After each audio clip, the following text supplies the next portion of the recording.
The jungle breathed around her like a living thing. Juno Myrr pressed her gloved hand against the trunk of what the survey team had dubbed a whisper tree. Its bark hummed with bioluminescent patterns that shifted under her touch. She'd been on Vedanta 7 for 3 weeks now, cataloguing flora in the Eastern Hemisphere, and the solitude suited her perfectly. No committee meetings, no pressure to perform for the cameras back on the colony ship. Just her, the datapad, and the symphony of alien wildlife that filled the canopy above. Day 21, she murmured into her recorder, watching a cluster of moth-like creatures drift past. The ecosystem here operates on a symbiotic complexity I've never encountered. Everything feeds something else, protects something else, communicates. It's beautiful. She knelt to examine a ring of mushrooms that pulsed with gentle pink light. Her doctorate had been in xenobotany, but here, she felt more like a student than a scientist, humbled by how much she didn't understand. That's when she heard it, a rustling in the undergrowth, too deliberate to be wind. The foliage parted, and 3 pairs of eyes, large, luminous, and distinctly curious, locked onto her. The cubs emerged with the awkward grace of young predators. The largest was unmistakably feline, its fur a striking golden orange with darker stripes that seemed to shimmer. Its eyes held tiny points of light, like someone had scattered stars across amber glass. The other 2 were smaller, one reptilian with iridescent scales, the other something between a fox and a bat, with oversized ears that rotated independently. Juno froze, forcing herself to breathe slowly. The briefing materials had mentioned predators in this region, but nothing about cubs traveling alone. They couldn't have been more than a few months old. The bay tiger cub tilted its head, studying her with an intensity that made her feel like an interesting puzzle. "Hello there," she said softly. "Just passing through, same as you." The reptilian one chirped and took a tentative step forward, but it was the tiger cub that moved with purpose, padding directly toward her with what could only be described as a swagger. Before Juno could react, it lunged not at her, but at her hands. Sharp little teeth clamped onto the cuff of her field glove, tugging with surprising strength. She yelped, instinctively pulling back, which only excited the cub more. It yanked harder, its companions rushing in to help, and suddenly all 3 were engaged in a coordinated assault on her gloves. "Hey wait, those are expensive."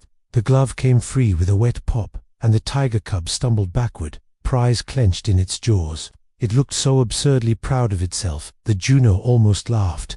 The second glove followed moments later, claimed by the reptilian cub, who immediately started shaking it like a trophy.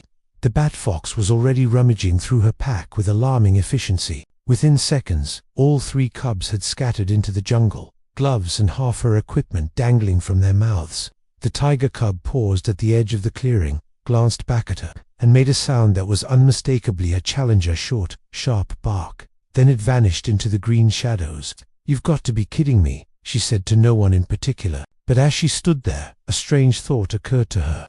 The way they'd moved, coordinated but playful, testing her reactions, celebrating their victory. This wasn't predation.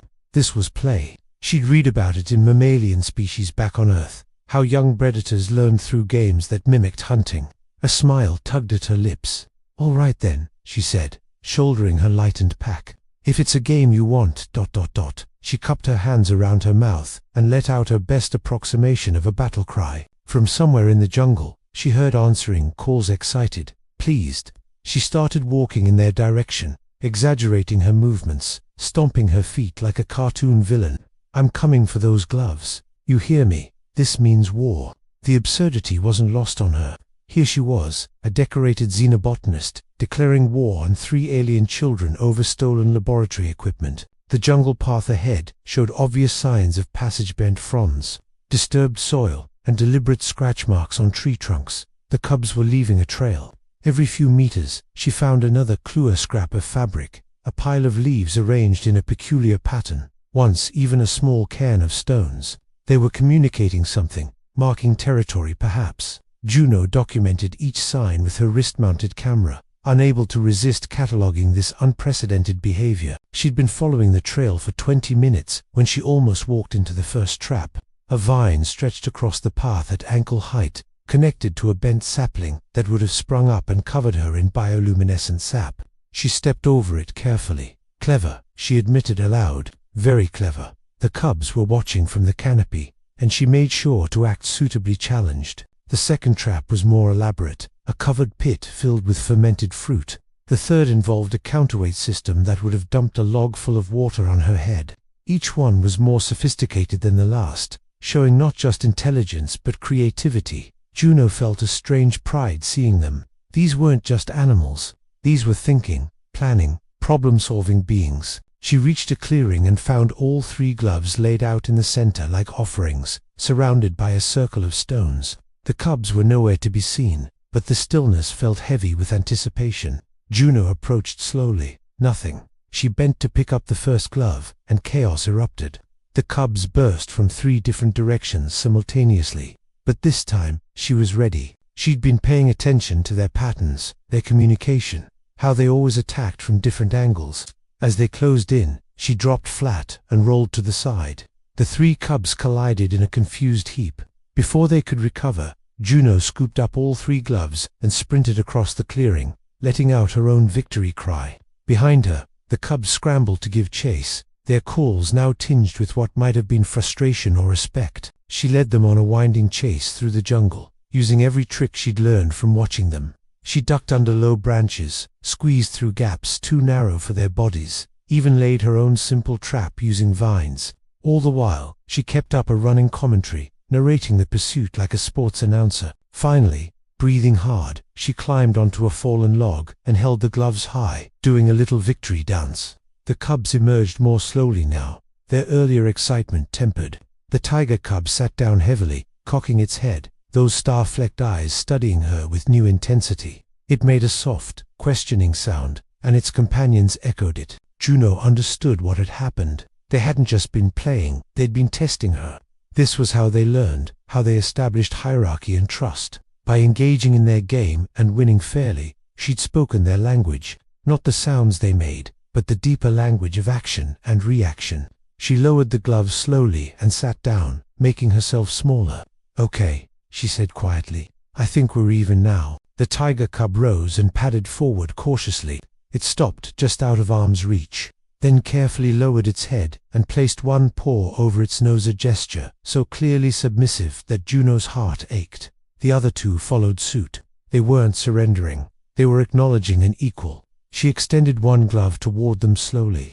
The tiger cub sniffed it, then gently took it in its mouth. But this time, instead of running, it placed it on the ground between them, an offering, a peace treaty. Over the following days, something remarkable developed.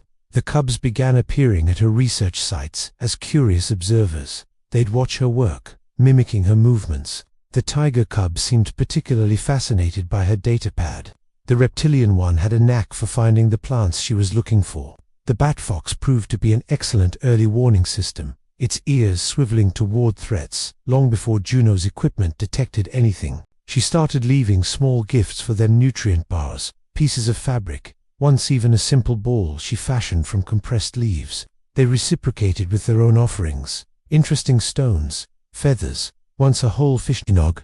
It was a genuine cultural exchange happening in real time. No translators, no diplomatic protocols, just 2 species learning to coexist through mutual respect. But on the 8th day, the cubs suddenly went rigid. Their playful demeanor vanished, replaced by alert tension. The tiger cub positioned itself between her and the jungle, its body language screaming protection. Before she could react, the undergrowth exploded with movement, and for adult predators emerged larger versions of the cubs, their presence radiating barely contained aggression. The largest, clearly the tiger cub's parent, was magnificent and terrifying.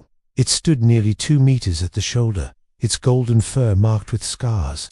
Those same star-flecked eyes, so curious in the cub, were cold and calculating in the adult. It looked at Juno, then at the cubs positioned between them, and let out a sound that made her bones vibrate. A challenge. They thought she was a threat to their young. The cubs burst into frantic communication, trying to explain, but the adults weren't listening, their attention fixed on her. Juno's mind raced. Running would trigger pursuit. Fighting was suicidal. Then she remembered the gesture, paw over nose, head lowered, the peace symbol. Slowly, Juno lowered herself to her knees. She placed both hands over her face, then carefully removed one glove and held it out, the same offering the cubs had made. The tiger cub immediately understood. It grabbed the glove and carried it to its parent. placing it at the massive creature's feet while making soft, pleading sounds. The other cubs joined in, bringing their own offerings, the stones, the fabric scraps, everything Juno had shared. They arranged these items in a circle around the glove. Then the tiger cub did something extraordinary. It approached her, picked up her hand gently in its mouth, and guided it to slap its own paw. The glove slap, their original greeting, had become a gesture of peace. The adult predators stilled. The parent's eyes softened, the aggressive stance relaxing. It looked at its cub, at the display of shared objects, at Juno still kneeling, and seemed to reach a conclusion. With measured steps, it approached. For a terrifying moment, Juno thought it might destroy everything. Instead, it carefully picked up the glove in its jaws and placed it back in Juno's lap. Then it performed the same gesture, paw over nose, head lowered. Acceptance. The tension broke.